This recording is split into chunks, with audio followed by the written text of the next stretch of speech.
Sita. Nakita niyo yung mga tao na yan, oh. May bakod tayo rito. Bakit hindi niyo masita? Dahilan niyo sa akin, nagmamadali. Nagmamadali talaga yan. Kahit traffic, bababa yan. Anong trabaho niyo? Traffic enforcer. O dapat nga sinisita niyo yung mga nagbababa Ay, dyan. sitahin mo yan, sir. Kung hindi makikinig. O ano pang silbi ng traffic enforcer kung walang hindi kayo pakikinggan? Eh, wala tayong magagawa kung hindi nila ako sundin. Eh, wala kayong magagawa. May Wala, tao talagang ganyan. wala kayong panikit. Ha? Wala kami panikit. Diba bawal magbaba dyan? Tulay yan eh.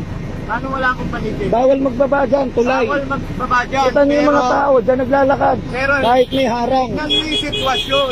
Oh. Tignan mo yung sitwasyon, traffic. Kaya nga lalo nagsisikip eh, kasi walang nag-aayos eh. Walang nag-aayos. Kahit ano, traffic yan, no? Dapat dapat Ikaw nga rin nakaka-traffic ka eh. eh kasi Nasa ginagawa mo. okay, kinakausap Oh, kita. diba? Ay tinatanong kita. Diba? Diba? Oh, sa ginagawa. Yan. Oh, puro ganyan lang dahilan niyo. Yan. Tignan mo ang sitwasyon. Tignan mo. Mapipigilan mo ba ang bumaba ang tao? O kung gagawin mo, Diba? trabaho mo, magagawa mo. Kaya ka. Diba? Diba? Ang ulit na lang eh.